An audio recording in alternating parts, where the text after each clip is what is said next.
How do you think your life might have been different? And this is obviously a hypothetical question. Sure. If you would have given yourself a little more grace through life, Ooh. Um, tell me what it was like to be the overweight kid. I remember the cafeteria. When I walked by a certain table of boys, they used to stand up like I was making the floor, like, And the thing that people don't realize, or maybe they do, because I'm sure a lot of people have been picked on. Like, you think about that. I'm 45 years old. This happened when I was in my at 9, Teenager. 10. I remember going out into the yard waiting for the ambulance, and I got on my knees in the grass and I asked God to please not take my mom. On June 21st of 2024, it was a Friday. We were coming home from a bar. I had no business driving. I had crossed over a line, and then I saw the police lights. And I said, I'm screwed. Well, I think I said, Welcome to Barbells and Bourbon Strength in Stories. I am your big, bald bearded, barbell lifting, bourbon drinking son of a bitch, Sean. And joining me today is Kim Hanlon. hello. Hi, Kim.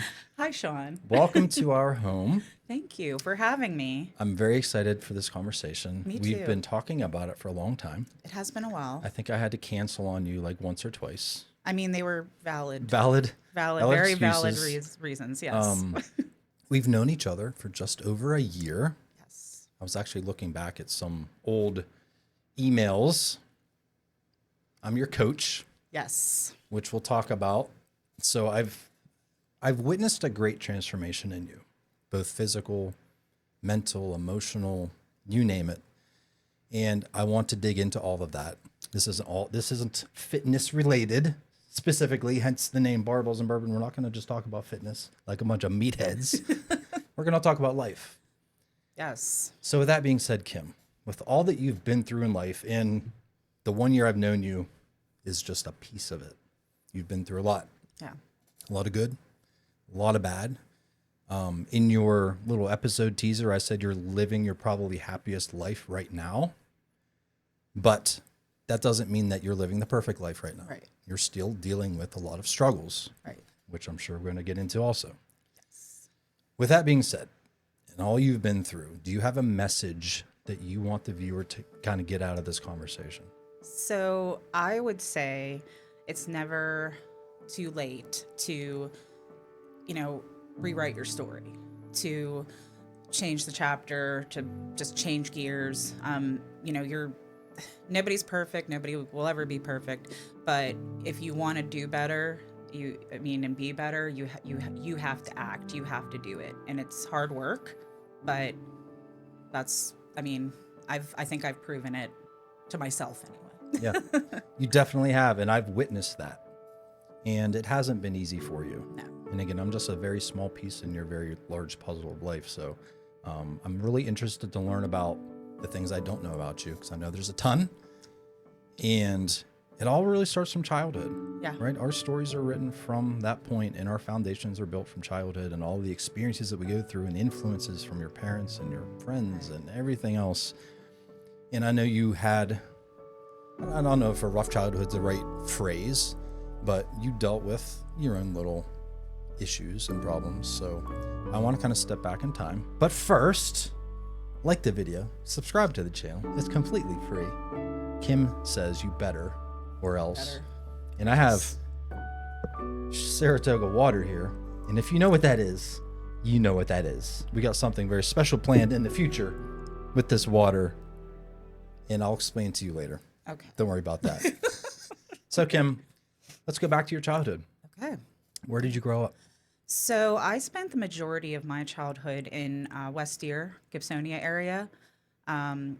We were there until I was 13 or 14. It was really not a bad childhood, I'll be honest. I mean, the biggest thing I would go back to is that's where my food issues started. And I don't blame anybody. I mean, I don't blame my parents. They were just doing what they thought was best. My mom loved hosting holidays. Like, I just remember my cousins, all my family being together at our house, big, huge dinners.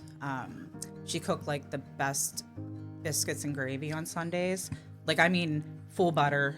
Like, biscuits were homemade, full butter. Yeah.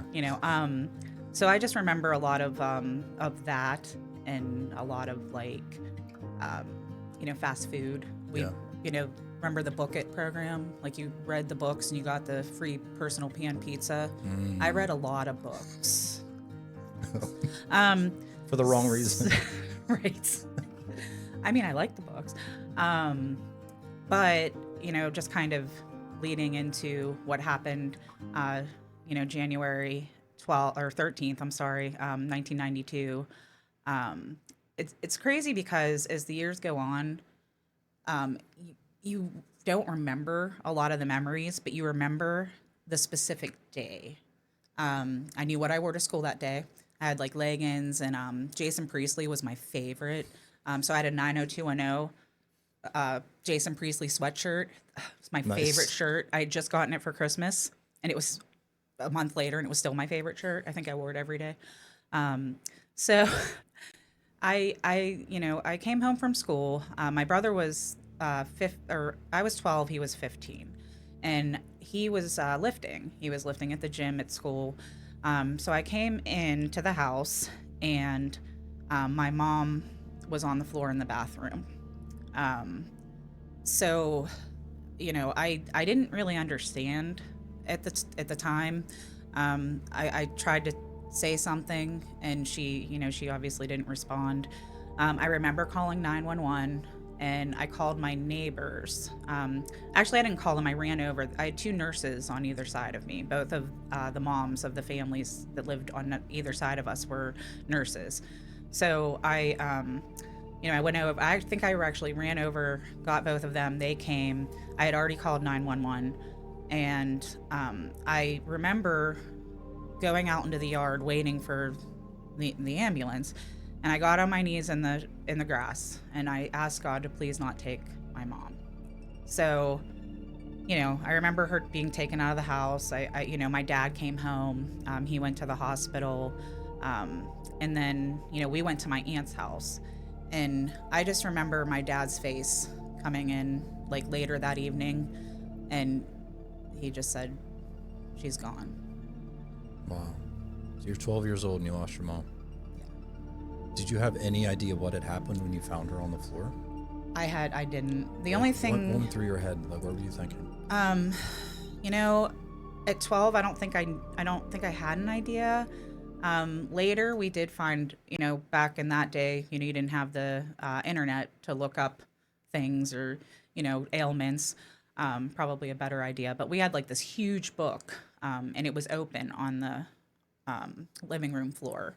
So I knew that, we knew that she wasn't feeling well.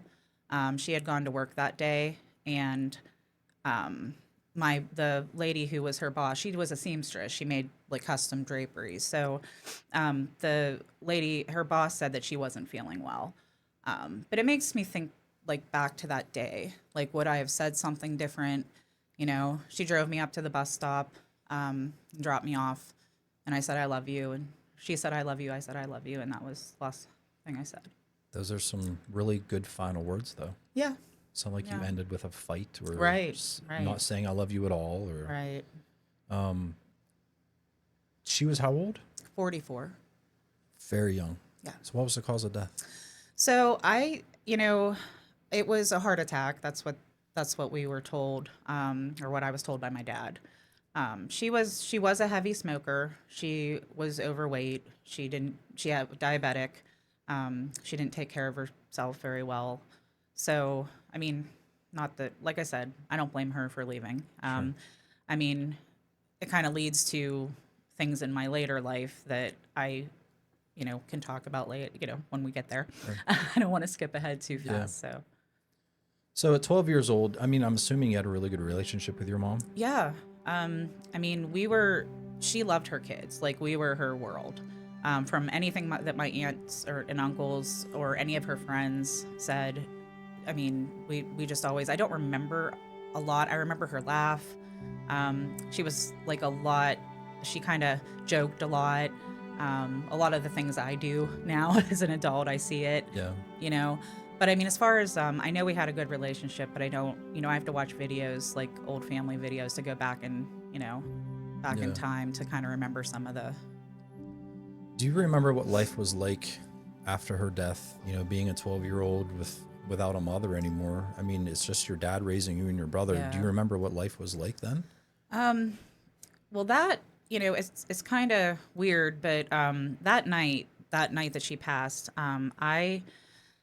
we slept at my aunt's, and I had this vivid dream, and I still remember it to this day. My mom was in, like, it was almost like one of those picture windows, and it was like a dark sky, and she was sitting there. She was talking to me, and she said, "I'm the woman of the house now. I have to take care of my dad. I have to take care of my brother." And I really do believe that she was talking to me. I know some people don't like think those things, but I mean, Yeah. I believe she was talking to me. And you know, it was different. It was hard. Like, my dad still worked. He was a mail carrier, so he still worked. My brother was 15, so we didn't really have like babysitters or anything like that. But it was a lot. I did a lot of laundry. I cooked. I cleaned. So you grew up really fast. Yeah. So you did become the woman of the house. Yeah. And you took care of your dad and your brother. Yeah. How was your dad? How did he react to all of this? I never saw him weak. I never saw him cry. I feel that he was putting on a brave front for us. And when my dad said that we should go into therapy because, just to talk and go over some of the feelings. But my brother wouldn't do it, so my dad and I went, and actually that was a really great experience. And I think it really molded me to what I like. I don't think I'd be the same without it. Yeah. How are the holidays and stuff for you? Do you still get a certain feeling there's a piece missing? I mean, I do. I think just mainly the big points in my life. When you're, I'm 12, so like when you're becoming a woman, or like when you want to ask your mom a question about a guy, or we'll call it, say, boy, when you're that age, Yeah. So things like that, or like when when I got married. There's definitely times that I mean, I miss her every day, but there's definitely times where you can feel her absence a lot more. Yeah. Now, who did you turn to for a motherly figure? Did you? So my best friend Leah, her mom, Denise, she always signs her cards that she sends me, mom number 2. Oh, yeah. So she was she was definitely there for me. My aunts were really good. They stepped in to help me out a lot. And my dad did remarry a couple years after my mom passed. Okay. So I did have a step family. Yeah. How did you feel when he started seeing someone else? He dated a couple other women before. I don't know that I really understood the need to have someone. I wasn't angry, but I know when he started dating my stepmom, it went very quickly. Like 3 months out, I think it was about 3 months after they started dating. I remember this clear as day. My best friend Lauren and I walked in the door from school. They're all canoodling. Is that the word? Canoodling. Some kind of oodling. Yeah, they're oodling by the sink, And my dad goes, "We're getting married," and that. I'm talking like I think that's how I was talking. Exactly. I was in complete shock. So that was a big change. Yeah. Yeah. So what's your stepmom like? So she was, I think she tried really hard. I have nothing but respect for her now. But when everything happened, I was pulled from my school. I was pulled from my friends. They got rid of my dog because my stepbrother was allergic. Ugh.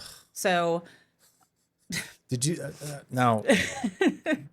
So your family's changing a lot really fast. Yes. And in some ways, it's getting flipped upside down. Yes. All of the things that you knew and that was secure for you is, I don't want to say all of it's being torn away. Was there any resentment there? Yes. Yeah. My dad decided to take me to Florida, just us, after the announcement of them getting married. I think that was like a way for him to try to make Kiss it your ass. yeah, pretty much. Love my dad. I told him I hated him. I still remember, saying those words, because I was upset. I didn't feel that it was right that we needed to be the ones that had to uplift Adjust. it. Yeah, like uproot everything. Right. So I held a lot of resentment for a while, especially towards my stepmother. Yeah. I mean, now we have a great relationship. They're not married anymore, but we get along. I mean, I have more respect for her now than I did back when I was, 14. Yeah. Well, you weren't as mature mentally Right. and emotionally either. Right. So you probably didn't really know how to handle all of those changes either in an adult manner. Was she trying to substitute for your mother?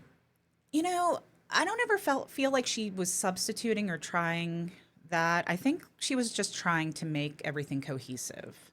Like when they got married and we moved into a different house, a new house, my brother was there for maybe a week, and then he ended up going to live with my uncle and aunt, because he was not having it, basically. And looking back on it now, it was hard to start a new school right in the middle of a school year. I think it was the middle of eighth grade, I think. So it's hard for me to start a new school. I was from Deer Lakes. We didn't wear Nike, or I don't want to call them fancy things, but we wore stuff from Walmart. I don't, we weren't dressing Kmart and Kmart. Yeah. So I got made fun of hard. It was really rough the first year, and I was already, being made fun of because of my weight in my previous school. But like, I had friends that, it wasn't as bad. Yeah. They made that better. There's a little bit of a balance. Yeah. Yeah. So the good with the bad. Yeah. So I do want to talk about growing up with weight issues. Yeah. And we've shared this before. I had my own weight issues. Right. And bullying because of them. Right. They were very different than yours. I was very skinny from childhood through even after I graduated college. Yeah. I was a beanpole, and I would eat everything and anything to try and put on a pound, and I couldn't. And everyone's like, "Oh, you're so lucky that you can." And I'm like, "Fuck you. I don't like doing this. I don't like force feeding to the point of almost throwing up to gain a pound. This isn't fun for me. So no, I don't feel lucky." You had the opposite problem. Yeah. You couldn't lose weight, and probably you had a relationship with food that was probably unhealthy. Yes. But, you were, I don't know how to phrase it, but both our own issues, right? Right. Neither are better or worse. Right. So I know how it felt to be on the other side of the spectrum. So tell me what it was like to be the overweight kid. Very hard. I came home from school crying quite a bit. And I feel like, if someone considers you different, regardless what the reason is, if you're too skinny, you're too fat, you're too tall, you're too short, it just goes so hard on, and they just pick you and they just go. I remember the cafeteria. When I walked by a certain table of boys, they used to stand up like I was making the floor, and the thing that people don't realize, or maybe they do, because I'm sure a lot of people have been picked on, like you think about that. I'm 45 years old. This happened when I was in my, at 9, Teenager, 10. 10, yeah. Yeah. I mean, you remember that stuff. Yeah. And I had a kid, and I'll always remember his name. His name was Dustin Kruper. And if you're out there, beware. Dustin. He was the worst. He rode my bus, and the hardest thing that I remember is after my mom passed, I had this little heart picture frame, and I had a picture of her, and I like tied a string and I'd wear this necklace of her. And he made fun of me and would say things like, "Oh, you're dead, mom." Like, I don't remember the exact words. Oh, I mean, if I were to see him today, I'd probably throat punch him. Really? I don't know. I'd probably say something. Have you I don't ever know. thought about reaching out to him? I'm sure you can find him in this day and age. Yeah, I don't know. I mean, I like to leave it. You know, it's still, I know, like, it still sits with me, obviously. Yeah. You know, he did a lot more than that. I mean, my brother would like sometimes beat kids up that were picking on me. But like him, he was too young. I think he was a couple years younger than me. So, I Yeah. mean, my brother would like step in sometimes, but I don't know. I mean, it could make me get like just get closure, but I don't know what would he even say. Like I'm just hoping for karma. You know, like karma got him in some way, Yeah. you know. And I don't like to say that. I mean, I don't wish badly for people, but people like that, I don't know. Just something, you know. I asked you that for a reason. Yeah. Because I reached out to my high school bully. Okay. It's probably been about 3 or 4 years now that I reached out to him. Brian Davis, if you're out there, what's up? Yeah, he made my 4 years of high school hell. And up until even today, as a 46-year-old man, I still think about it. So I actually did reach out to him a couple years ago on Facebook. And I had just say, "Hey, you remember me? We went to high school together, blah, blah, blah." And I think a few days before I reached out to him, I had made a Facebook post about being bullied as a teenager. And he had seen it because when I'd reached out to him, he said, "I saw you made a post the other day. Was that about me?" So were you friends then on Facebook? Like how, or was it public? No, it was like a just, public. yeah, Okay. yeah. So he knew what he had done. And if the shoe fits, right? Right. He assumed it was about him, and it very much so was. And I asked him why. So why did you do it? And he said, "I was a very unhappy kid." Which Okay. in a way made me feel better because he wasn't doing it just to be a dick. He was struggling with something and he was trying to make himself feel better by making others feel worse. That's how he coped. Some turned to food, some turned to alcohol, some turned to drugs, some turned to porn, and you name the vice. Right. He turned to hurting other people. And in a way, it made me feel better and kind of like a comfort that I wasn't the victim because there was a problem with me. I was the victim because he had a problem. You know what I mean? If that makes any sense. Yeah, that does. I really didn't think of it like that. So that's why I asked if you'd reach out to Dustin, because there could be a reason why he did it. Yeah. That has nothing to do with you or your mom or anything like that. He could have just been struggling with something. And I'm not condoning bullying. I fucking hate bullies. I do. Yeah. It's a terrible thing to do to people. It never goes away. Those scars don't leave. So if you're out there and you're bullying people, or you are a parent of a child who's being bullied, you got to put an end to that. I agree. Stop bullying if you are, because I'm kind of glad it happened in retrospect, because it did, I think, make me a stronger person. And it got me into fitness because I didn't want to be a target anymore. Right. So I'm like, okay, I'm skinny. I'm getting picked on. What's the solution? Get bigger. I won't be a target. I mean, it kind of worked, but it kind of didn't. Yeah. But yeah, anyways, I would give it a second thought. Okay. About reaching out. I think I might. It could give you a lot of closure. If he's a jerk, then I'll just tell him I hope he gets throat punched. And, rightfully so. If after all of this time he can't be mature enough to squash or apologize, for God's sake, just give you a fucking apology. Yeah. I don't even think, obviously it would have bothered me and I would have thought about it going on later in life, but like the fact that he said about my mom. That's low. it's just like, who does that? Yeah. You know? So now I'm starting to think about it because maybe there was something he was going through. You never know what battle they're fighting. Like every day we meet people, every day we talk to people, we don't know how they're struggling.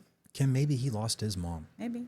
the year before. Yeah, you're right. And he was bitter and he was taking his pain out on you.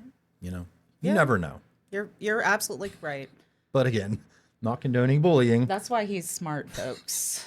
Well, I mean, I'm not. That's not why. I mean, he's a good one. He's a good one. I just try to think of all options, you know, because you're the 63rd person who I've talked to.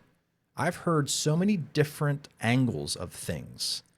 And this show is making me a smarter person. It's making me think twice about things and not jump to conclusions and all of those other cliche things. Right. You know, but Right. yeah, I mean, it's made me step back and Like, put the pieces together. you're right. Rather than going to throw punching, I get it. Right. Episode 1, I would have throw punched him right with you. Your turn, my turn. Let's go.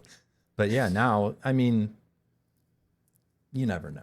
And if you see someone who's hurting or struggling, sad, ask them what's wrong. Talk to them. Are you okay? It's okay, because you never know what that person could be going through and what could be coming out of their mouth after you just say, are you okay? Give them that opportunity to talk. That's why you're sitting here. I'm giving you the opportunity to dump whatever you feel like talking about.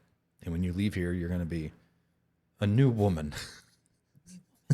Not that there's anything wrong with the current woman. I'm a work in progress. We all are, girl. Yeah. Okay. Overweight childhood. You were bullied. Kids suck. Kids suck. People are mean. High school wasn't as bad, and I'll tell you why. Real quick. My stepbrother, Taylor, and I just talked to him the other day. I was telling him about my dad. We'll get later, because they were married for 10 years. So I consider, I had a stepsister and a stepbrother. I consider them my siblings. I mean, along with my brother. I try to keep up as much as I can. He has 2 kids. She has 1. So it's hard. I mean, I don't have any, but I know still I'm busy. Everybody's busy. Yeah. But Taylor, I gave him a big thank you, a big heartfelt thank you the other day when I was talking to him. I said, you made high school less painful for me. See, Taylor was a cool kid. Taylor was he was a year younger than me, had all the friends, he was a skater. I guess that was the cool, the cool thing back then. Yeah. Listened to Green Day. We were all, Nirvana and all the good things. Yeah, all the grunge stuff. So, he would just basically say a word and I got picked on a little bit, but then that was it. See, who's your wingman? Yeah. He really, his friends became my friends. When my parents went away, we started having parties at the house, and his friends would come over because I invited them. He would come home with his girlfriend and just laugh. Yeah. It was just, he made life so much easier. And I thanked him for that because I'm not really sure how it would have gone. Well, I thank you too, Taylor, because that's a stand-up thing to do. Yeah. You weren't his blood. Right. But he still had the respect for you and the love for you enough to do that. Yeah. But isn't it sad though, Kim, that it took you hanging out with a cool kid to not be a target? Right. That's all it took. Yeah. You were still the same person. I was still the same person. Nothing I did was get the different. Nike clothes and the, Fila, whatever, eventually. But yeah, I was still the same person inside. I still, but looking back now, I have my really good friends from high school. There are 3 now that I still talk to from high school. 4, I'm sorry, forgetting 1 or 2. Call them out. Yeah, so Leah is my absolute bestest. We met, she came over to me when in chorus class because this really annoying girl was talking to me and she felt bad. So she came over and said, "Do you want to sit by me?" And I said, "Yeah." So instant best friends. Yeah. And then there was Kelly and Jamie and Shannon. Shannon's in Florida. Now she wasn't then. That would have been That would have really been weird. amazing. Yeah. I still talk to them. They were all in my wedding. I still talk to them daily. We don't talk as much as we want to, but I mean, That's life. all of them have kids, and so we talk when we can, but we can pick things up just right where we left off. It's like you never Doesn't- stopped. Right. Yeah. Doesn't even matter if it's been 6 weeks since I texted. And no or one's we- getting mad at the No, other one nobody's because getting no one mad. reached out. Nobody- And yep. I reached out to you first last time. Now, like, But I hate that shit. girls can be catty. So can guys. Well, I'm not a guy. I don't. You heard it here first. Breaking news. Continue. So yeah, I met all of these girls in high school, and we still are friends to this day. I did have another girl that I was very close with, but that I don't want to like call her out. I'm not going to. But I can talk about the situation because it kind of happened when I was going through a really hard time. So I'll, stay tuned. Yeah. So I wouldn't have had those people in my life if it wasn't for everything that happened. My dad getting married, I'm going to new school, I meet all these people. I mean, I'm not saying I had friends from Deer Lakes, of course. But I think the ones I built were like life impacting, they were, and I mean, I was older too, but Yeah. So at 12 years old, you lost your mom. You probably didn't think that life could be good again. Right. And that's back to the message that you gave at the beginning. It's never too late to rewrite your story. So you were sort of rewriting your story. As low as you were, you're still finding the good and finding good friends and doing the best you can. Right. And I've kind of lived that mantra, I guess, throughout my life. And we'll get in as we move forward into the life of Kim Hanlon. Yeah. So out of high school, what did you do? So I didn't know what I wanted to do. I was, at 16, I got one of my first jobs at Taco Bell, and all of my friends worked there. It was like the best thing ever. So I worked there. I was working there throughout high school. And I actually remember what I wrote in my senior the yearbook, just saying like, what do you want to do when you grow up? And I put be a designer of Taco Bell uniforms because I'm funny. So I ended up going to school at CCAC. I did a 2-year degree in hotel restaurant management. That's what I thought I wanted to do. That was, I wasn't thinking like fine dining. I was thinking like fast food. Okay. So, that's what experience I had. Yeah. And I did my degree. I worked numerous jobs. I had always had an interest in human resources, like even out of high school, but I didn't want to do a 4-year. I wanted to work. I didn't want to do a 4-year college. I think I worked 3 jobs while I was in school. Now they weren't all 40 hours because that wouldn't have happened. Yeah. But I just wanted money. Like I was young, I want money.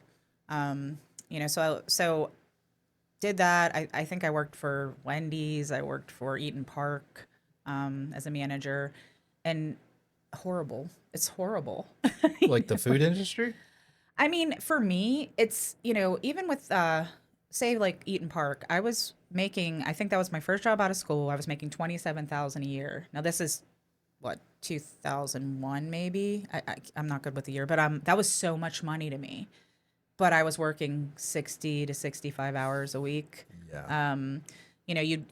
And I was going out at the time. I was 21. We're going to the clubs. We're hitting up Donzi's, Tequila Willie's. Oh my gosh. All my girls remember that. And if you're not from Pittsburgh, I'm sorry, but those are classic clubs. Classic. From back in the 90s Classic. and 2000s. So, I just remember going to work, working till 11, leaving work, going home real quick, getting dressed, getting whatever, going to the club, and then going back to work at 5 a.m., like getting that like 1 hour of sleep or not even sleeping. And if I tried that today, I think I'd be deceased. You were grinding, as they say. I guess. No, you probably felt like you were like the shit because you were doing that, right? Like you're pushing your body that hard. No sleep, no 1 hour sleep in the last 3 days. Yeah, I'm the shit. Like, isn't it funny how things change? I mean, my friends will attest to that. Like they had job. I'm sure. I don't think they didn't have that kind of job, but they'll attest to like just being able to just do whatever. So young, The things you brag about right? when you're Now young I and dumb. brag about my new vacuum cleaner. Right. Yeah, Things change. I know. Check out my grass. It's so Yes. nice Oh, this and is so green. nice. And I know. man, but so I did that for a while, and then I went to Starbucks. That was one of my jobs, one of my many jobs. I was working there, and I was starting to develop issues with my leg. So my leg one day, like I just looked at my ankle, and it was like a balloon. I didn't know what was wrong. I was heavy. I mean, I'm not gonna say I was thin. I mean, but I could still get around. Like I was running around. I was doing, different things. I didn't have any other pain. So I then my leg started to swell like a lot. I found out that it was called lymphedema. So my right leg would swell up so badly that I couldn't even put jeans on. And my skin would break because of how much fluid was in it. Holy hell. So I was going to Allegheny General. This is in my I don't know, I was probably in my mid-20s.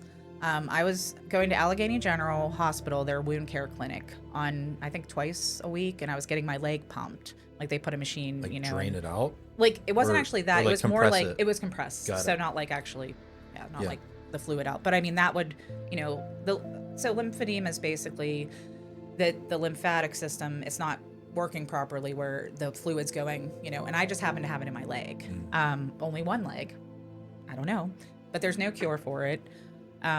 So I was in the hospital several times with cellulitis infections because the skin would break, it would get infected, just not good. And I ended up, the timing's a little off for me, but I ended up with a doctor who did, I don't want to say it was an experimental surgery. It was like he obviously knew what he was doing. Hope so. But he ended up doing what was called a vein ablation. And I believe I did that when I was maybe 26, 27.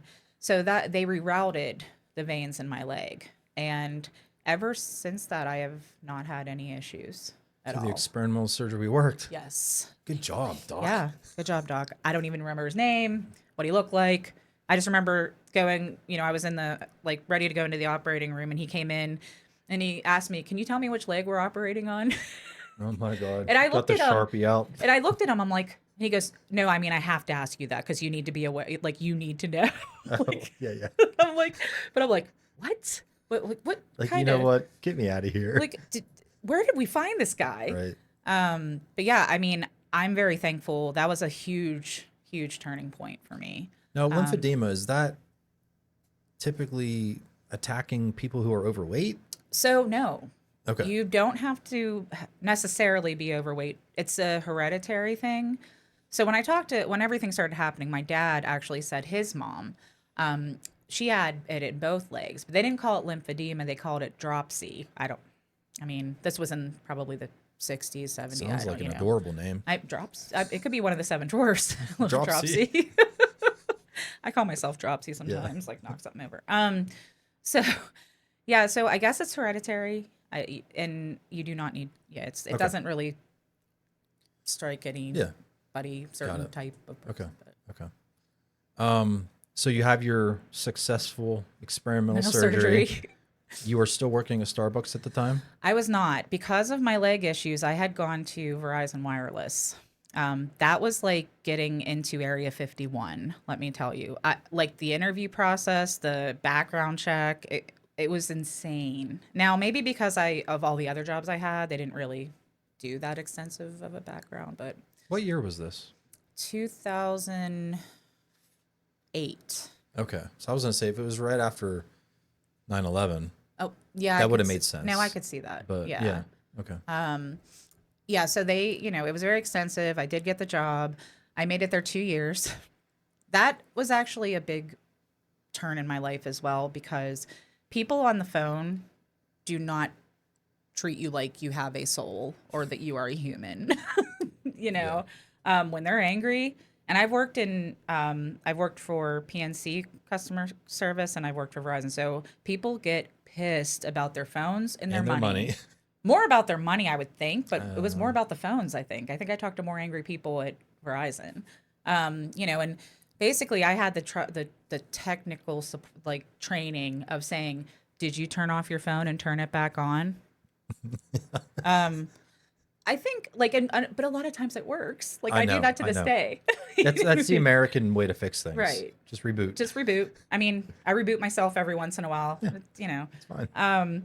Yeah, but I mean, I remember my first call with like a really angry person, and it was pretty much right after I got out of training. Oh, he called me the C word.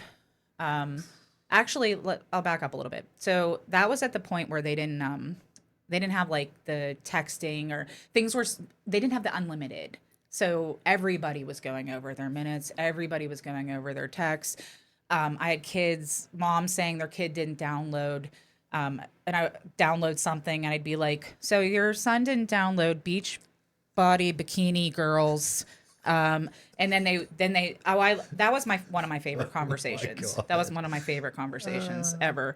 Cause I just started rattling them off. It wasn't like really like pornographic or anything, Sure. but I mean, it was like, Yeah. you know, Bad enough. yeah, bad enough. So this guy had gone over his minutes, I think, and I looked in the notes and we had talked to him several times before. Because what you do is you tell them you got to increase your plan. Like I'll give you a credit this time, but it will increase your plan. Well, somebody must have given him like 2 or 3 credits already, so he just assumed he was going to get a credit for me. Not today, not today. Nice. So I said, no, sir, I'm sorry.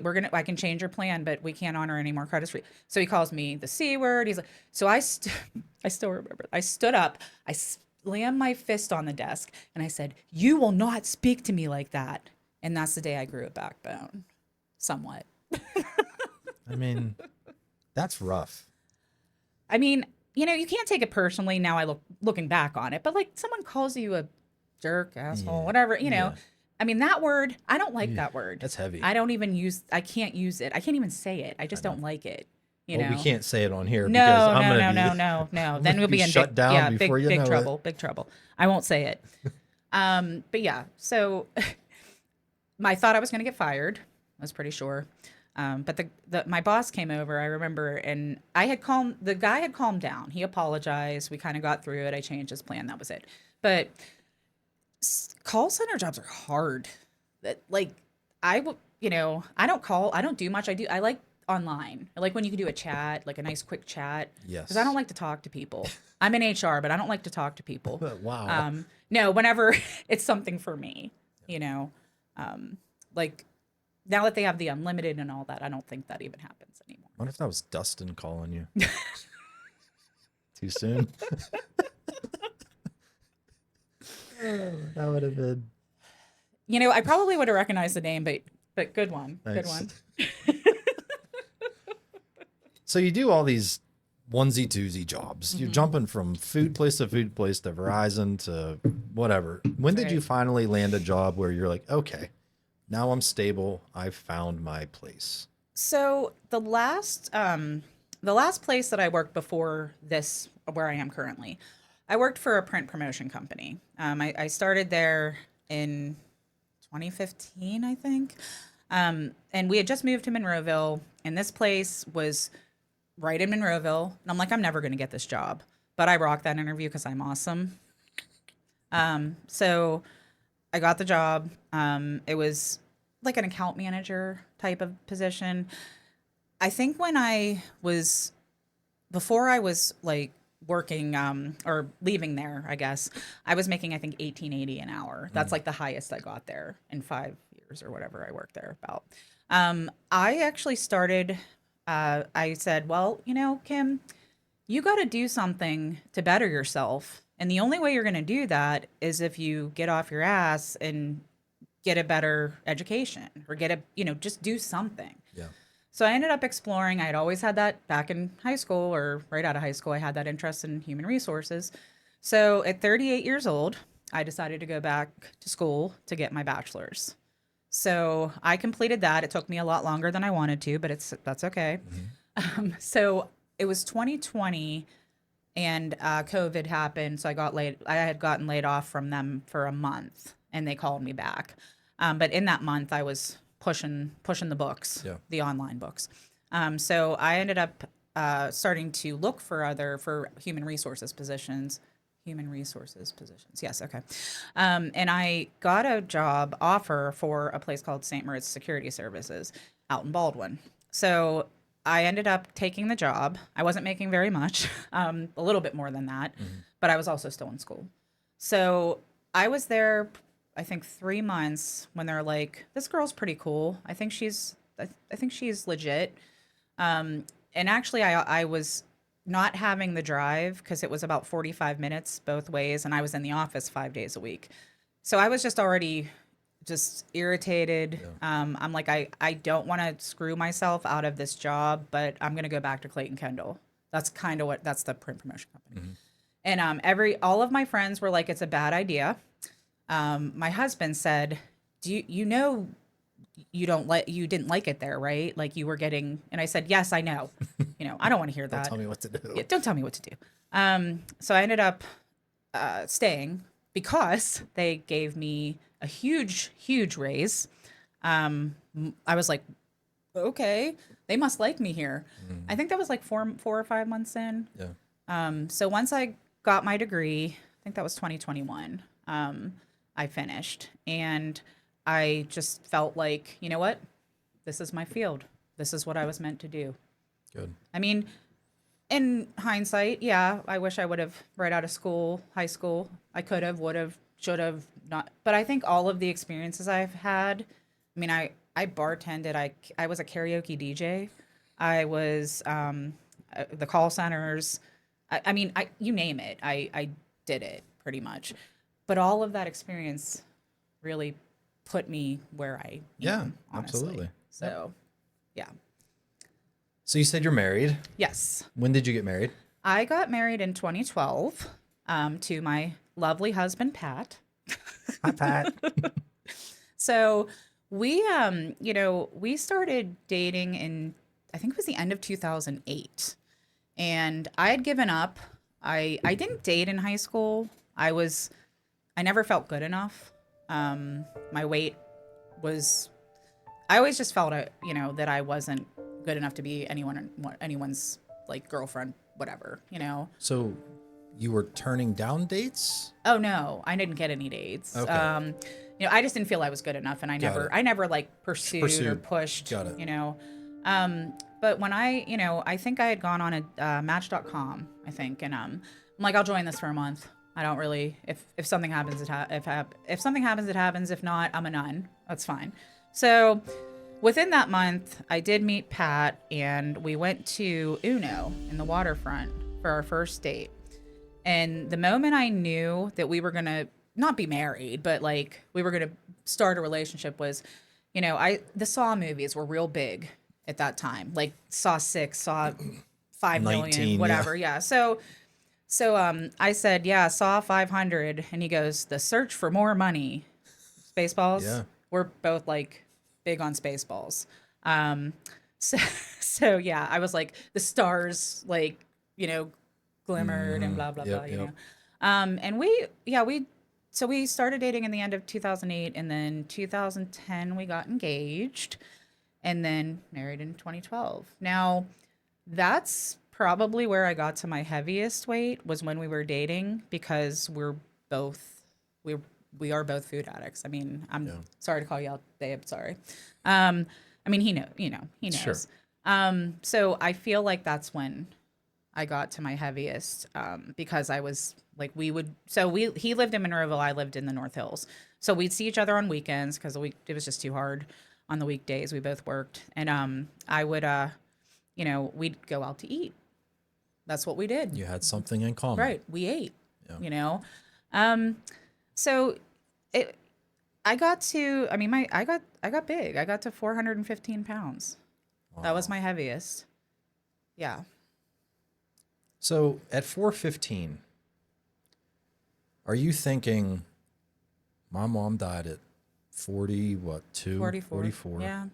Were you scared that you were going to be following in her footsteps? I didn't really think about that a lot until right before I reached that age, honestly. Yeah.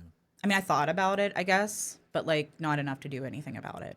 Now I always wanted to lose weight, but I think it was for the wrong reasons. I wanted to look better. Like I never really pushed it on health or, I want to be healthy. I always just, I want to lose weight. I want to look better. Yeah. And actually that leads to, I did lose weight before I remember stepping on that scale and I was like, holy shit. I mean, I saw the number and I was just like, that can't be right. And my brother was right there with me. And I think his was around 360. So, I mean, because we grew up, we were both fat. I mean, heavy, whatever. So I just said, I have to do something. That's, I think, what I said. I have to do something. So I think I was getting ready, like I was engaged. I think we had, just gotten engaged. I saw that I was that heavy. And I did start working out at a gym. Now, I got down into the 360s, I think, when I got married. Even looking at pictures now, it's like weird to, it's weird to see myself at those different stages. Yeah. But what I ended up doing is when I was at a publishing company, there's another job, and their insurance happened to be really good. So in 2014, I ended up getting approved to have weight loss surgery. Now, at that time, I was 32-ish, 34. So we were still entertaining the thought of having kids. We had been married a couple years. So when I went into the doctor out at McGee Women's Hospital, and I went into the doctors and had my consultation. This was September 8th, which is my mom's birthday. So I went in on a September 8th, and I ended up having the surgery done on October 8th. That is how fast this process went. So normally you have to do like a 6-month diet. You have to, learn to eat, right? You have to show that you have what it takes to sustain a healthier lifestyle. Like I said, I was probably in the 360s, 370s at that time, and my BMI was in the 50s, I think. So my insurance that I had at the time classified me as high risk. I mean, usually now it doesn't. Now you can't get anything to help you lose weight, I don't think. But I mean, except for doing it yourself, which we'll get into later. Sure. So I ended up, they completely cleared me. I was able to have the surgery. I ended up getting the lap band because the doctor at the time said, if you want to have kids, the lap band, so it's like there's a port on the side of my stomach and it comes up and it's like, it constricts down through the esophagus. It's right where the stomach, is. Starts, So when I first got it, it was great. I was on a liquid diet for a week. I lost 12 pounds that week. I think I got down into the 315-ish, like from 360, it was great, but the thing is, you can eat milkshakes, mac and cheese, pretty much anything. Bread was the biggest thing. And I still have troubles with bread to this day. And I'm happy about it. Don't get me wrong. It's a tool and it's helpful, but that's what it should have been in 2014. So I gained all my weight back, sailed back up into the 370s again. And I'm not blaming. I mean, it's not really a blame game. You have to learn the proper nutrition. Like I know what to do. Sometimes my mind doesn't want to listen to it. It's taken me a long time to get here, but at that time, I was just like, I like food. Yeah. Would you say you were addicted to food? I would say I was addicted to food. I mean, I remember times, from childhood even, like watching, we'd have dinner. I would have gone to Giant Eagle, when I was 16, and I had my own car and stuff. I would go to Giant Eagle, and they used to have all the candy there, and you could get the bag and just scoop out what you wanted, and I'd get a huge bag of candy. So after dinner, I'd go upstairs and I'd lay on and watch TV, and I would just eat that whole bag of candy. It wasn't I mean, to me, it's like a mindset. I mean, an addiction, you need food to live, but you don't need a bag of candy, Correct. It's just, a lot of bad habits growing up, that we, had, my brother and I had, because even my brother will blame my parents. He said they could have done a better job. And, I said, you know what, you can't look at the past. I mean, you can dwell on it. Sure. It's not going to do much. You can start from today. You can learn from your past. You can learn from your past. Yes. What not to do. But, I would just, I remember I'd call them second dinners. Like we'd have dinner, even my husband and I were guilty of that. We'd have dinner, 3 hours later, we're sitting in front of the TV, and he'd be like he'd say, "Oh, you want something from Sheets?" Or, and he still kind of does that.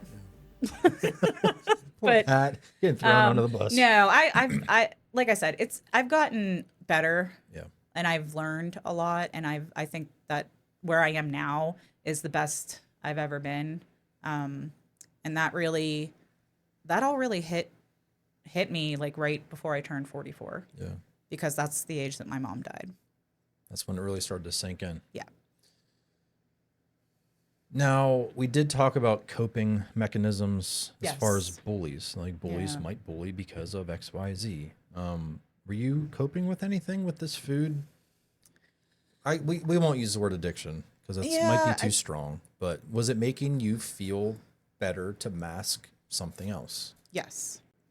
Even up to most recently, I've used food as a coping mechanism.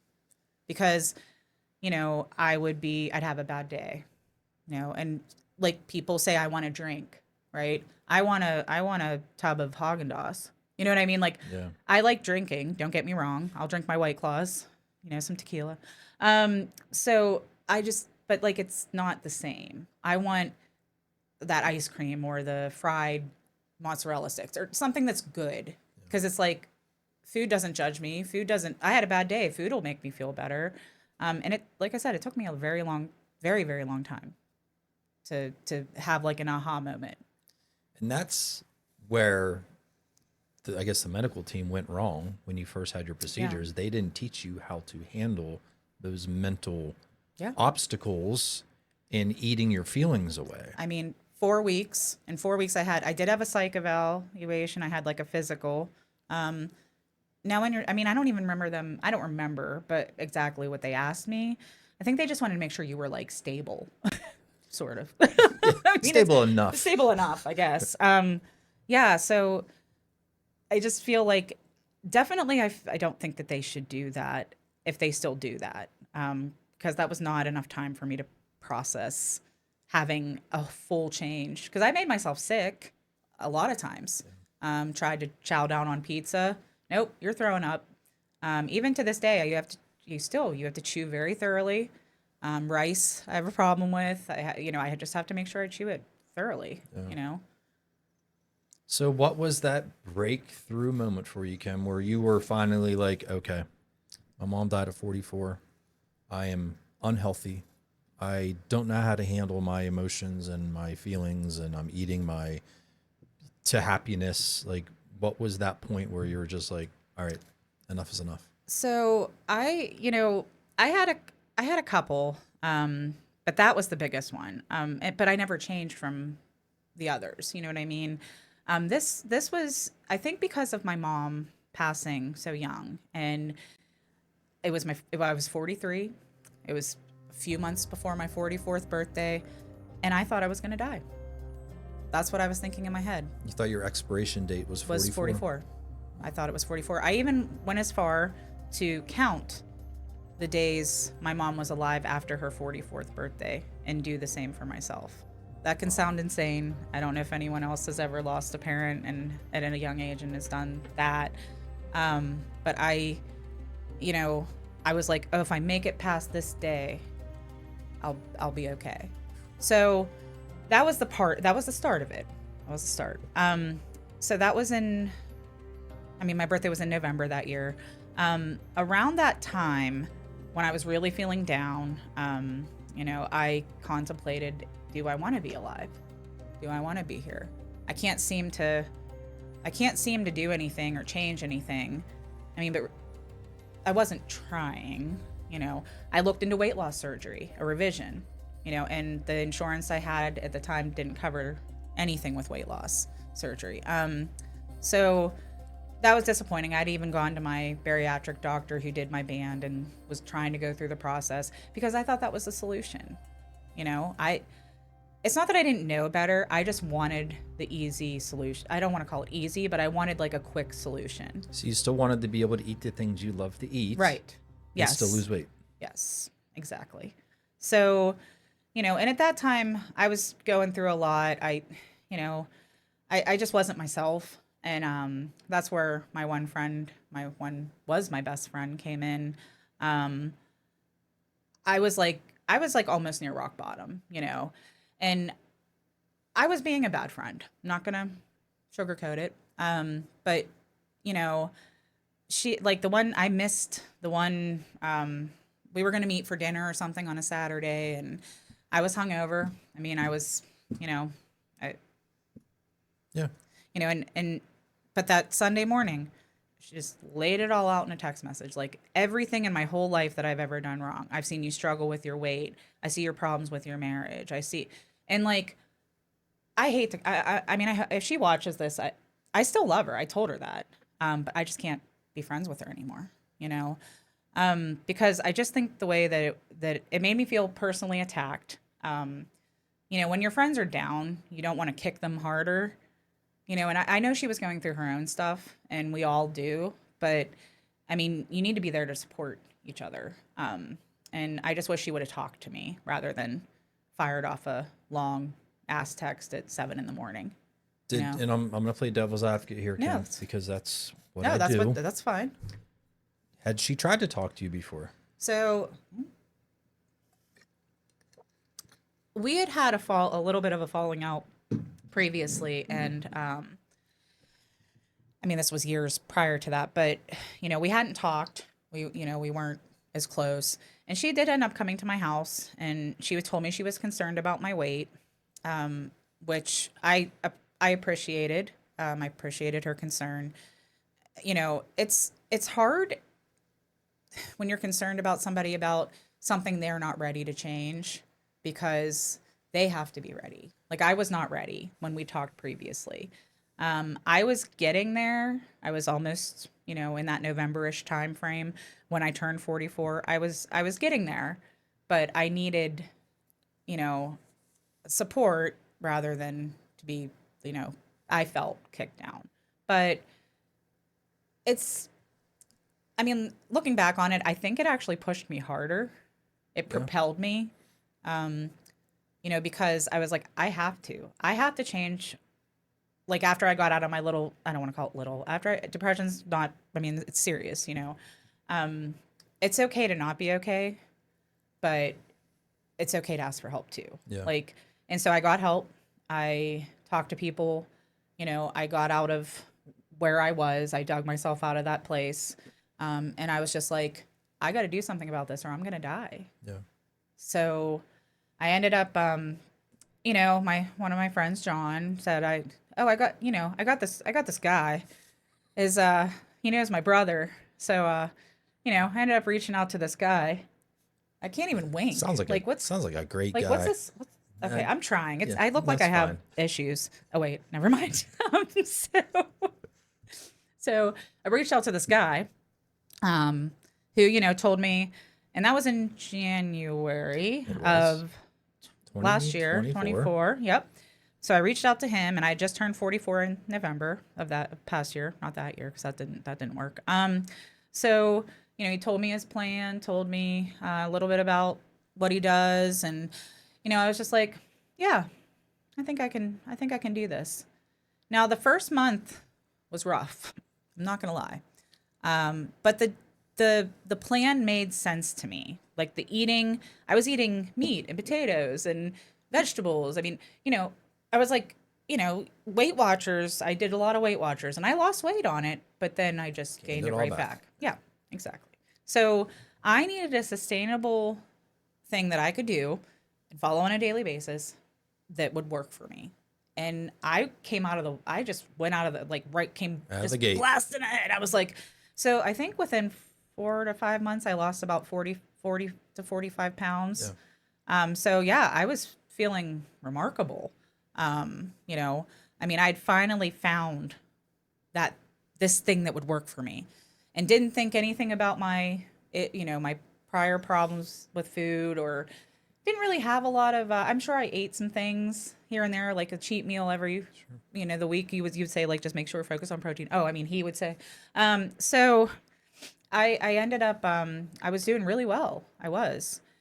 And then my husband and I went on the trip of a lifetime. We ended up going to Ireland and Scotland in May of that year. Months get a little confusing for me. So May, yes. So we went to that. We went to Ireland, Scotland. It was an amazing trip. We were gone like 10 days. I had the best time. We were running around the whole time. I wasn't worried about food as much because I knew I was being active and I was trying to be mindful. Sure. But I mean, I did enjoy. So when I got back, I just kind of lost motivation, I was just kind of like, ugh, I gotta get back to this. It's like you had to start over again. Yeah, because you lose 2 weeks. And I've done that after that, where I've been wishy-washy for 2 weeks or, like, oh, I'll go to the gym. Oh, I'm laying on the couch. I feel better laying on the couch, So I ended up, I had a hard time getting back into the swing of things. Yeah. Thank you for the words and such.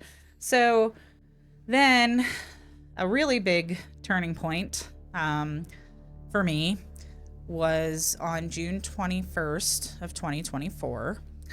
It was a Friday. I had been out drinking heavily. I was doing that on Fridays quite a bit. So I was coming home. We were coming home. It was me and my friend John. We were coming home from a bar. I had no business driving. You're just, like anyone will say, you're invincible till you're not. I did it in my 20s. You never think you're going to get caught. So I had crossed over a line, and then I saw the police lights. And I said, I'm screwed. Well, I think I said, I'm fucked. Yeah. So stopped. Police came up to the window, asked, have you been drinking? Yes. How many have you had? I don't know at this point. So, I got out of the car. They did in case anybody wanted to know what happens during that, which I hope you never find out. Yeah. So I got out. They had me do like the touch your nose, and then they were trying to have me walk a straight line, like one foot in front of the other. I looked at the guy and I said, I can't do that sober. Like, I have no balance. I mean, but at that point, I just was up front. I was like, I'm done. Yeah. Like, I'm screwed. So I said to the cop, I said, look, I'm intoxicated. I shouldn't be driving. So they just asked if I consented to a blood draw. So then I was put in handcuffs and put in the backseat of a cop car. So that was not how I envisioned being in handcuffs would be, Ooh. I mean, no, but yeah, you can edit that out. Anyway, so yeah, we went to East over in Monroeville. And the sad thing is I was a mile from my friend John's house. I was a mile. And that it doesn't matter. No. Like I said, looking back on it, but we'll get there. So they took me over, they did a blood draw. I'm freaking out. I'm bawling my eyes out. And I remember the one cop was really cool. Like, actually, if I could put this experience, I've never had an experience with a cop. Like, this is my first arrest. I mean, yeah. It was probably one of the better experience. Like, they could have been assholes. They could have been jerks to me, but they very friendly. Like, I was freaking out. I was having a panic attack. He like knelt down with me and he said, look, he goes, I'm going to tell you this. This is not okay, but you will be okay. Yeah. Oh, and that sticks with me even to this day. Like, he could have just been like, oh, this drunk girl, dirt on the bottom of his whatever, shoe. But yeah, no, I still think of that even to this day. If I'm going through something, I'll just be like, this isn't okay, but I'm going to be okay. Yeah. So yeah, that was that night. They had to take, after that, like, they could have towed my car. They ended up parking it on a side street. They could have put me in jail. They ended up taking me home and releasing me to my husband. I always kind of laugh at that because they're like, hey, is this your drunk wife? I don't know if that's exactly what they said because I was still in the cop car with the handcuffs on. So I'm sorry. It's not a funny situation, but looking back on it, the only thing I can do now is, be thankful, which I am. because it could have been a lot worse. Yeah. I could have hurt someone. I could have killed someone. There's a lot of could haves. And I beat the shit out of myself. I beat myself up very hard for a few months after that. I didn't care what I ate. I didn't care if I went to the gym. I just didn't care. Like, looking back on it now, I mean, I actually, besides being thankful because it did need to happen. I mean, for anyone who does drink and drive on a regular, just don't. It's not worth it. There's no excuse. No, I'm there not, isn't. not trying to make you feel No, bad. I know. No, I In know. the day of Lyft and Uber Yeah, and I on the know. ride shares and like, there's no excuse anymore. No. There really isn't. Yeah, it sucks to have to pay for a 2-mile drive is $40 or I mean it's Well, but yeah. you're saving a life possibly. Yeah. Not yours but someone else's. No, I mean, that's why I said, like, I wouldn't have been able to live with myself if I would have killed someone with my vehicle. Like, you don't think about it at that moment, or maybe when you're drinking and it's fun. It's social. Like, you go out on a Friday, have some drinks, but it gets you get carried away very quickly. People can. Yeah. I remember telling my dad, man, that was a hard conversation. I felt like I was 16 years old, found smoking in the bathroom at school. Yeah. He was so disappointed. He said, Kimberly, I'm so disappointed in you. Don't ever do that again. And I said, I know. So I'm not, like, talking about Ubers. Speaking of Lyfts and Ubers, I've taken quite a few of them recently. You sure have. So, but I didn't make it an excuse not to get to the gym. So my suspension, I had a 2-month suspension. Started in February, and it ended today. Let's go. So during that 2 months, besides working, the first month of my suspension, I did not put the full effort. I was depressed about it. I was sad to not be able to just get up and go. It took me a little bit. Like, like I said, this was in June. We're now in February. Like, everything, they draw it out, and I feel like they do it for a reason. I don't think it's because of time, like, they're behind. I mean, there are a lot of DUIs that happen. In PA, my lawyer definitely filled me in on that. So I just feel like they draw it out so that you feel the full impact and make you not want to do it again. And actually, PA is, I don't want to call them lenient. That's not, but they could be a lot worse. I mean, I had to do classes. I had to do AA meetings. I had to do, like, evaluations. I had 2 evaluations I had to do. And then, of course, the suspension. So when you get your license suspended, I didn't know what to expect. I've never had it happen before. I don't ever want to have it happen again. But I was like, you just miss that. You don't even understand the freedom you just lost. Yeah. Like, I was out of blueberries. I freaking love blueberries, right? So I'm like, I just want some blueberries with my yogurt. So I'm like, I can't even go out to get freaking blueberries. Like, I could take an Uber to get blueberries, but that seems silly. Sounds silly. Yeah, that seems a little dumb. I'll spend. DoorDash the blueberries. I could have done that. You know what? Why didn't I think of that? Duh. It wasn't my weekly order yet. I guess I could have spent $45 on one thing of blueberries. Right. I guess it would have been worth it. Yeah. So I said to my husband, I'm like, after you pick me up tonight from the gym, can we go get some blueberries? Like, he was so happy to not have to take me Cart you anywhere. around. Yeah. But I mean, he didn't want to either. So, and I get it. So I was taking Ubers to the gym and from the gym, and there was a guy that's sitting kind of close to me that was nice enough to bring me home a couple times. Yeah. So. Well, you made it. I mean, I don't know if congratulating you is like the right thing. You know what I mean? It's just like, congrats, you're done with got a license again. Yeah, you know what I mean?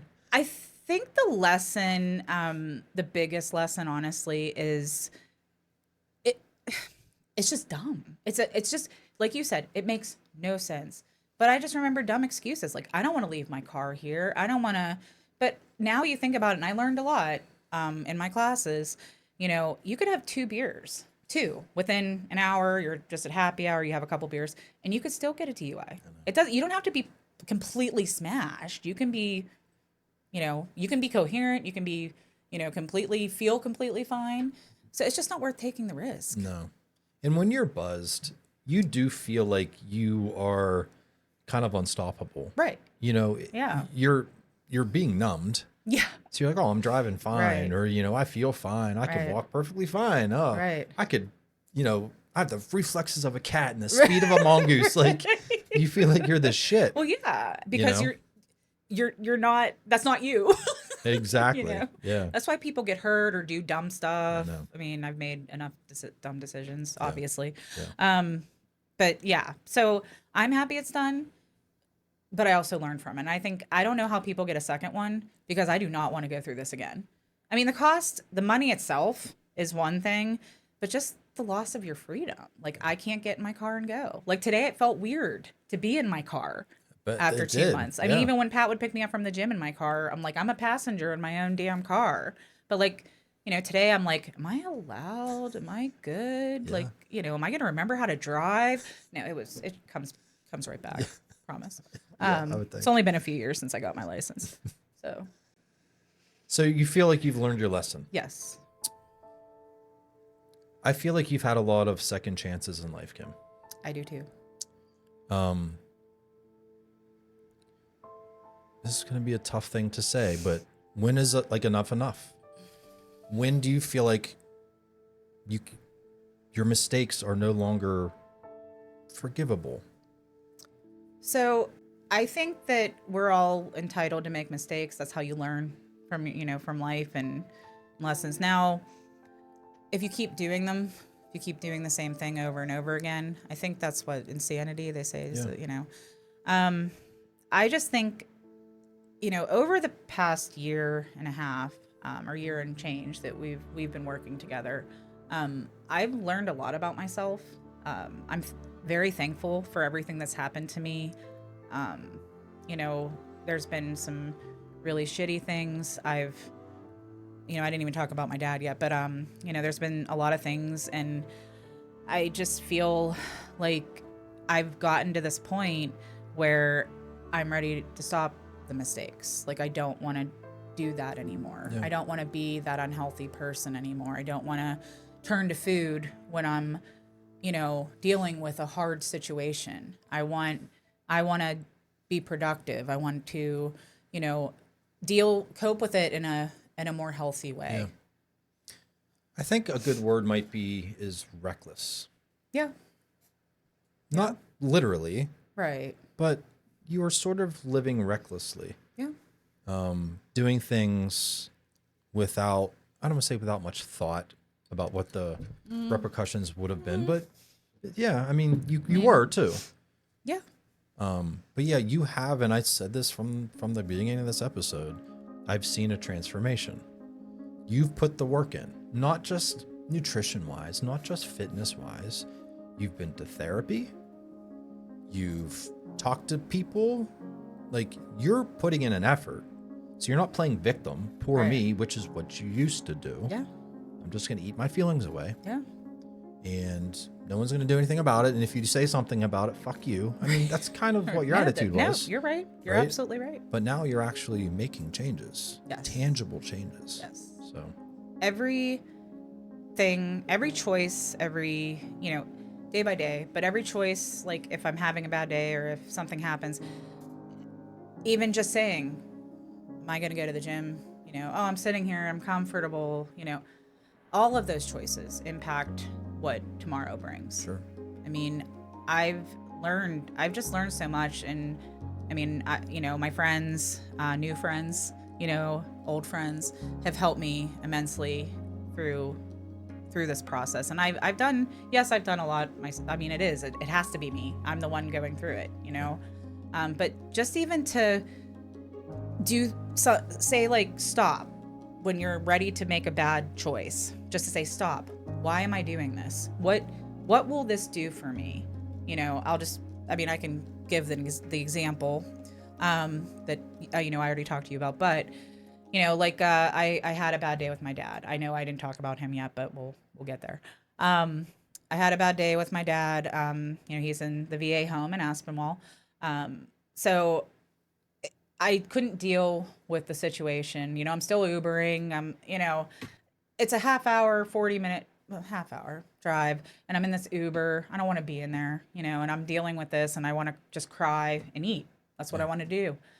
So, I texted this guy, and I told him I'm just having a hard time, and I want to eat my feelings, but I'm not going to. And he said I'm stronger than that, and I'm like, yes, I am. But then I get home, and Pat's away, and I'm by myself, and I'm like, I'm gonna order sheets, because So I got mac and cheese because I love mac and cheese. I ate that, got a nap platter. I ate some of that a little bit, and then I just stopped, and I said, this isn't making me feel better. Yeah.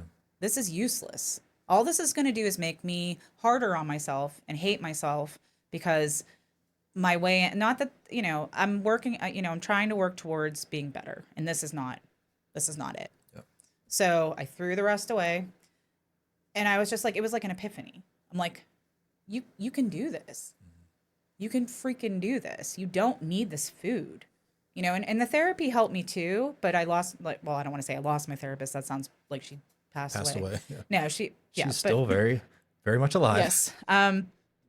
She was very helpful, and she taught me a lot of this. Like, think about, just think about the things before you do them. Just take, just say, do I really want this garbage food? Yeah. I mean, I'm not saying every once in a while I'm not going to have a meal that's not on my plan, or, I don't like to restrict, in moderation. Sure. That's all it's about. How do you think your life might have been different? And this is obviously a hypothetical question. Sure. If you would have given yourself a little more grace through life. Whew. You were always very hard on yourself. I am. You know, You're the absolutely DUI. right. You punished yourself for months. Yep, sure did. You had a bad day with your dad. Yeah. You punished yourself. Yep. What if you just would have been like, you know what, Kim, it's okay. It's okay to be sad. It's okay to be hurting. Right. Let's not beat ourselves up so much.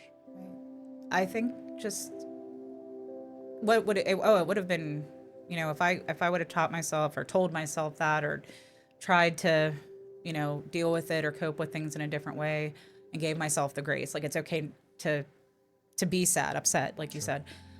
I'm sure it would have been a lot better. Like, I wouldn't have had the issues or the food problems. I don't want to, like I said, I don't want to say I was addicted. I mean, but like the cravings, just like, I felt like my mind wasn't, like, if I wanted something, I was going to get it. Sounds like you spent a lot of your life punishing yourself. Yeah. And I'm not saying it wasn't deserving. Right. It's okay to be hard on yourself. Right. But you don't got to do it for months. Right. I know. So, and I was asking you that for you. Yeah. But also for you. Because there's a lot of people out there that they do the same thing you do. They fail at something. They don't meet an expectation. They don't meet their goals. They let someone down that they care about. And they just beat themselves up to the point where maybe it's almost too late to come back from. And you were almost at that point. Yeah. You almost didn't come back from that rock bottom. Yeah. So give yourself some grace, guys. I mean, it's good advice. Great advice. So we talked about, you talked about your dad. Yes. He's not doing so well. No. Do you want to talk about that? Yeah. So now this, he's been in the VA in Aspinwall since April of 2020. He was having a lot of issues, health-wise, as far as his diabetes. He would get infections in his feet, and he actually had his toes, all of his toes were gone. Now, this is a guy who, growing up, he was a runner. He ran marathons. I just pretty much saw him as invincible. Like I said, he never like really showed weakness to us.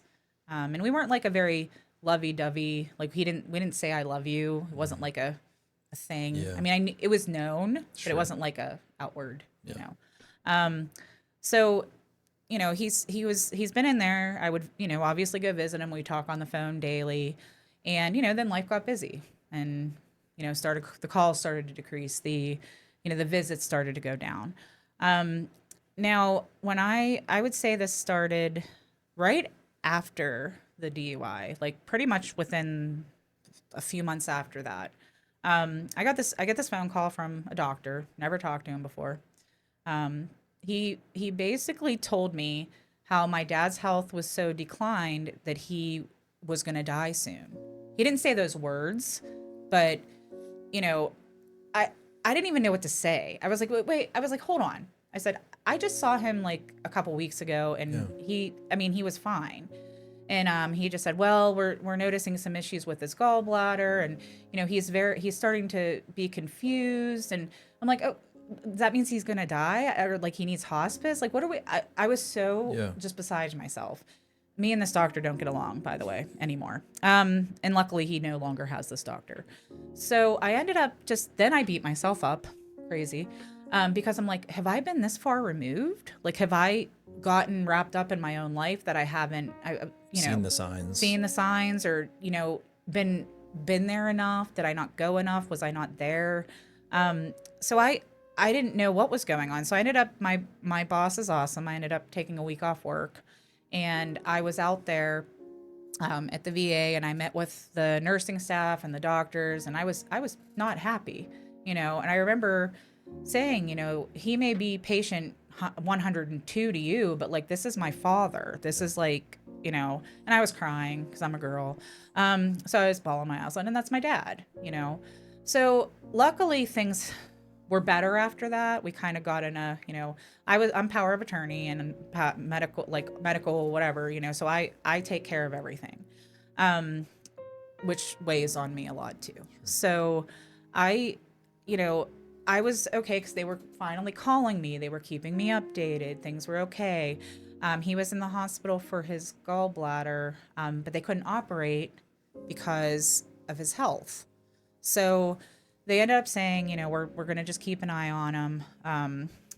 I was accepting at that point, but I'm like, well, whatever we need to do, like, what tests do we need to run? What do we, what can I do? What do I need to do? What do we need to do?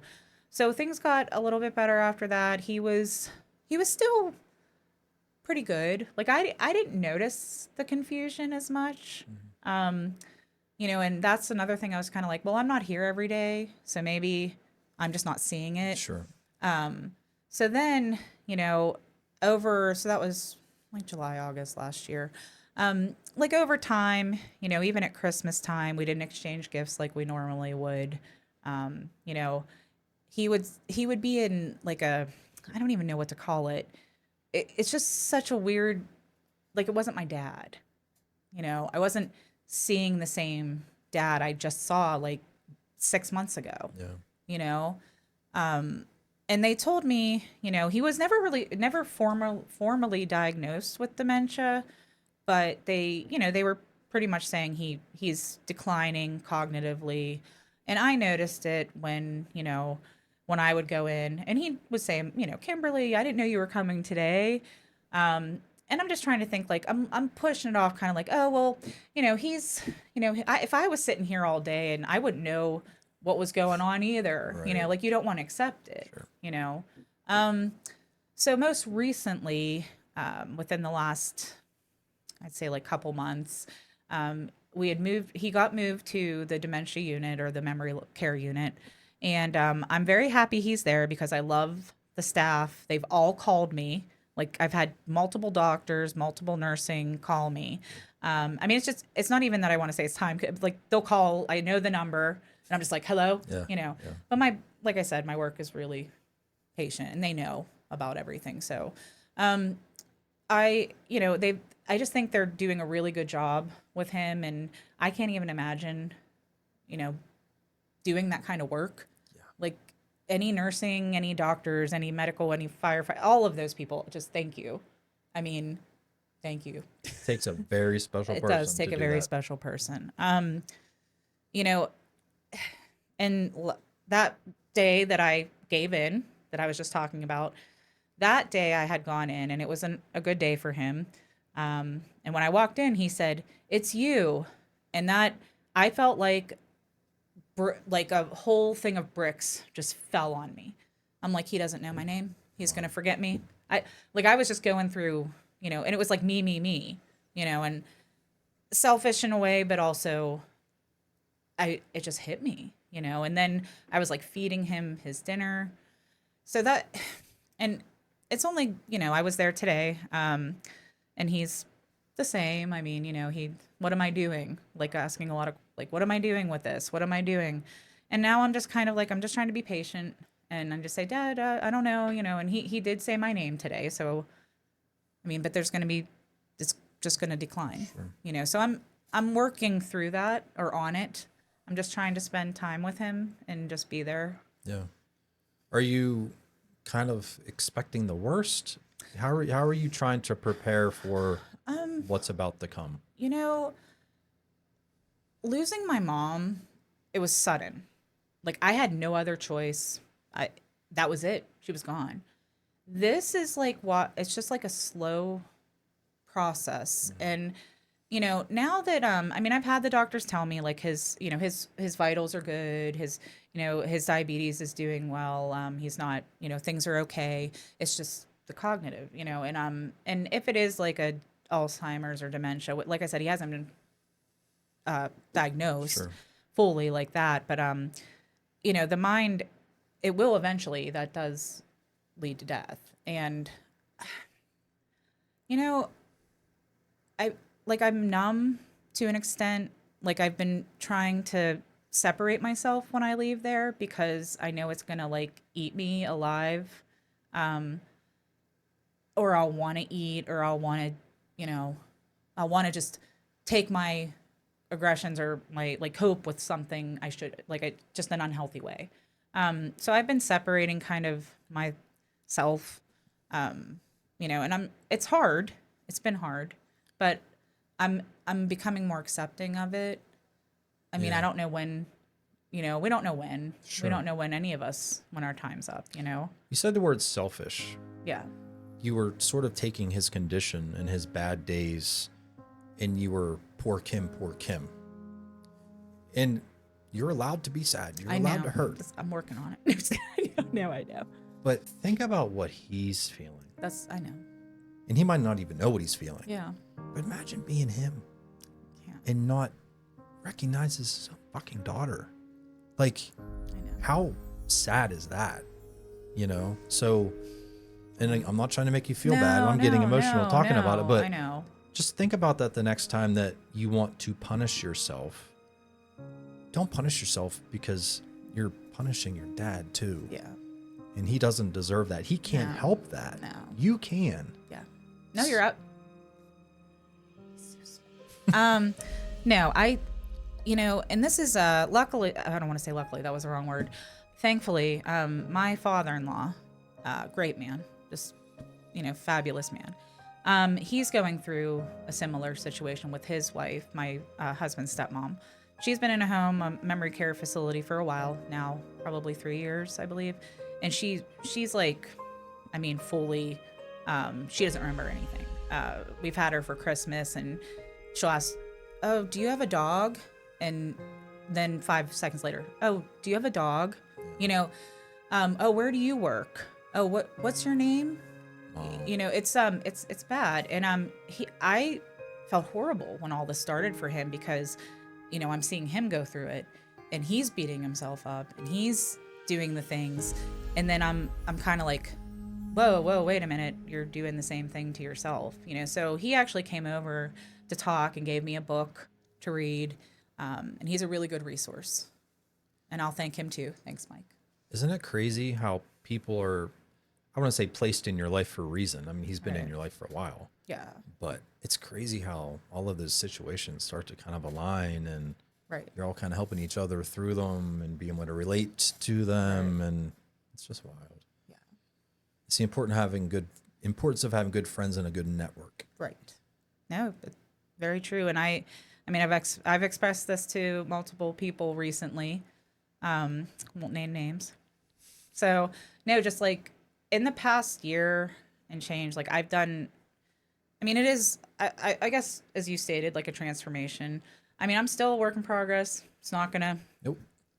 be any different. I'm never gonna hit that level of perfection. But I think just, you know, spending so much time feeling not good enough feeling, um, beating myself up, hitting rock bottoms. You know, I, I mean, I just feel like now is the time. Like Yeah. this, I've had just a great, like the last 5 weeks have been wonderful. I've been kicking ass at the gym. I've been kicking ass with with my eating. And it's really weird how if you stay consistent, it's You weird. see results. You see results, Wild. even mentally, you know. But yeah, You have a tattoo on your arm. yes, You just got it. yep, sure did. What does that mean to you?